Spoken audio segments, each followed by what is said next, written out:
Now, Washington Mornings on the Mall. 105.9 FM. And AM 630. WMAL. 6:37 on WMAL. Brian Wilson. Today we are joined by Rob Carson, filling in for Mr. Brian Neiman. Be back later this week. He's still on parental leave, as they say. He's probably still awake.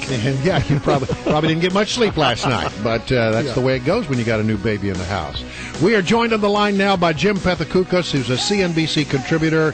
He also works over at the American Enterprise Institute, and if you follow him on Twitter, you are always well entertained. Hey, Jim, how are you? Hey, guys, how are you? Doing very well. Okay, so let's talk about this thing that everybody's talking about, the surreptitiously recorded tape of Romney at a fundraiser. I'm surreptitiously recording this conversation. Are you really? I have my iPhone. I'm recording myself talking to you, so be aware. Well, I'll be on my best behavior then, and I'll make sure I don't say anything that will be used against me later. Okay, so is this a thing, as some people seem to think it is, or is it not a thing that has a great impact on the outcome of this election? Well, it's interesting that everything that is supposedly, that's it, Romney's dead, it has ended the election, really hasn't turned out to be the case. Yeah. Even, the bounce, the Obama bounce, that's it, it's ended. Everywhere I look, it looks like that bounce is just fading. It faded in the Rasmussen poll. It's faded in Gallup. Now there's a new AP poll, also has Romney down by just one. So, I don't know. Maybe I'm a little old-fashioned. I think ultimately what will be more decisive will be the two unemployment reports, the GDP report, and the three debates. I think and the three far debates, more yes. than this, Yeah, I think you're absolutely right. For the very reason that Romney sort of outlined in the clip. The cake is sort of baked already, and there are a great number of people who are just not going to consider Mitt Romney, and a great number of people who would never consider Barack Obama, and you're going after a small minority of people who've yet to make up their minds about the election. And then there's this Gallup poll out there that says that 54% of Americans believe that government is trying to do too much, which suggests to me that 54% of the electorate sort of agrees with the argument that Mitt Romney was making.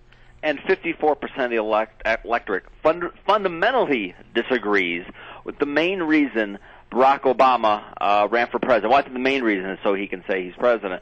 But the number two reason is to expand the welfare state and more directly insert government into our lives, into business, into society. He's a government man. He's government-centric.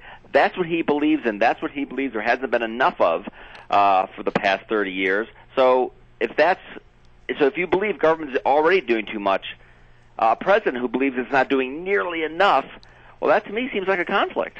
Jim, this is Carson, by the way. I think that ultimately this is going to be a good thing to get all of this out on the table. I noticed your column, Romney needs to keep talking about our fiscally and morally disastrous entitlement society. Stats are now getting out there, and now we're having a real conversation about it. So ultimately, I think it's going to be a net positive. Listen, I think this is really ground Romney and Ryan want to be on, that we certainly cannot afford a continued expansion of the welfare state. To do it, we'd have to raise taxes to a level which would destroy the economy. And is that really the kind of nation that we want to be? Remember the Romney, the Obama campaign, they had The Life of Julia, which showed the little girl growing up. At every stage of her life, it showed government as sort of the main catalyst for everything good in their life. Is that the society we want to be? I really think that's a discussion that the Republicans would love to have. All right, so there was this other tape that sort of came out. It's an audio tape that came out yesterday. It was then State Senator Barack Obama, 1998, talking about how he believes in redistribution. You got that, Mike, over there? Mike's trying to pull it up while I'm talking about it. Yeah, you got it?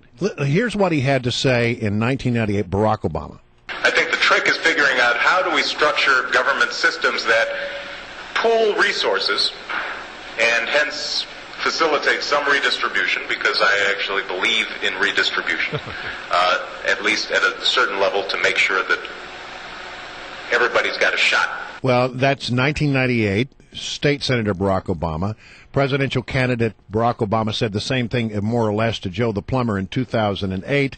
And yet we don't see a lot of conversation about this particular clip which has just emerged. I think when you spread the wealth around, it's good for everybody. What do you think about that, Jim? I love it. some system to if only we had some system to transfer wealth.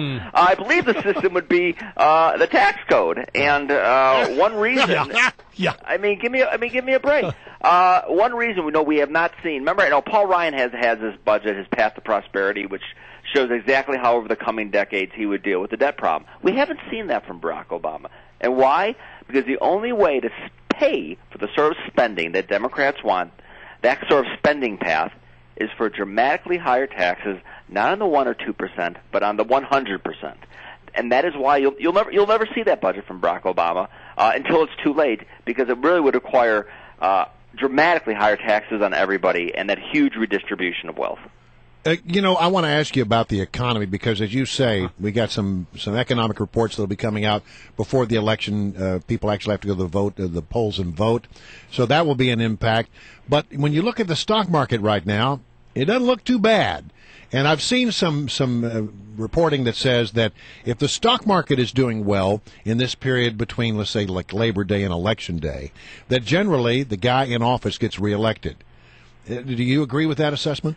Oh, actually, if you look at sort of the correlation between how either the S&P or Dow does and the election results, there really is a fairly low correlation. There's a much higher correlation in the stuff that we'd probably guess, which is, incomes and jobs. And none of that is really going in a particularly good direction. Overall, the economy seems to actually be weakening right now heading into this election. And yes, the market is up. Of course, the market just doesn't reflect the U.S. economy. It reflects the global economy. There are fears, somewhat less now, that we're going to see a big implosion in Europe, at least in the near term. Plus, there's also a lot of cheap money and low interest rates, which is also good for stocks.